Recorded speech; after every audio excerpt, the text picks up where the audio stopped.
దివ్యల మాధురి బయట ఒక sensation, big boss house లో కూడా ఒక సెన్సేషన్ క్రియేట్ చేద్దాం అనుకుంటుందేమో. ఇన్ని రోజులు ఒక లెక్క, ఇప్పటి నుంచి ఒక లెక్క అనేలా ఉంది హౌస్. ఈ రోజు వచ్చిన ప్రోమో చూస్తే మామూలుగా లేదు. బిగ్ బాస్ 9 లో వచ్చిన బెస్ట్ ప్రోమోలో ఇది ఒకటి అని చెప్పొచ్చు. కళ్యాణ్ మాధురిని పిలిచి కూర్చోండి అని మర్యాదగా అంటే, కూర్చోకుండా చెప్పరా అని మాధురి అనేసరికి కళ్యాణ్ కోపం వచ్చి, మీరు ఇలా మాట్లాడితే నేను వేరేలా కూడా మాట్లాడాల్సి వస్తుంది అని చెప్పి కళ్యాణ్ అన్నాడు. మాట్లాడితే నాకు ఏమైనా భయమా అన్న టోన్ లో మాధురి అన్నది. తర్వాత డిస్కషన్ లో కళ్యాణ్ మీరు చాలా వెటకారంగా మాట్లాడాలని గట్టిగా అన్నాడు. వాయిస్ రేజ్ అవుతుందంటే అని ఆ హౌస్ ఏదో తన హౌస్ లో ఫీల్ అయిపోతుంది దివ్యల మాధురి. అమ్మా అది నీ హౌస్ కాదు, బిగ్ బాస్ హౌస్. అంత ఏడుపులో కూడా మళ్ళీ మొత్తం డిస్కస్ అయిపోయినాక మళ్ళీ ఏడ్చింది. కళ్యాణ్ కి సపోర్ట్ గా దివ్య నిలబడింది. నిజంగా సూపర్ అనిపించింది.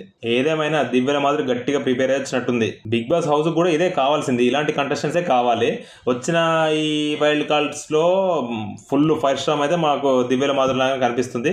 కాకపోతే కొంచెం వాళ్ళతో కూడా బాగుంటే అనిపిస్తుంది. ఎందుకంటే నిన్న కూడా శ్రీజ పేరు అడగగానే తెలుసుకోవాలి అన్నట్టు మాట్లాడింది. అట్లా కాకుండా కొద్దిగా వాళ్ళతో మంచిగా ఉండి ఇట్లనే ఫైర్ చూపిస్తుంటే మాకు కూడా మంచిగా అనిపిస్తుంది, హౌస్ కూడా మంచిగా ఉంటుంది, మీకు కూడా ఎక్కువ వారాల్లో హౌస్లో ఉండే అవకాశం ఉంటుంది. కాబట్టి ఈ ప్రోమో చూసినట్లయితే మీకు ఎవరు కరెక్ట్ అనిపించారు, కళ్యాణ్ వర్సెస్ దివ్యల మాధురిలో మీకు నచ్చిన కంటెస్టెంట్ ఏంటి, ఎవరు తప్పు ఎవరు రంగు అనేది కామెంట్స్లో చెప్పండి. Thank you so much.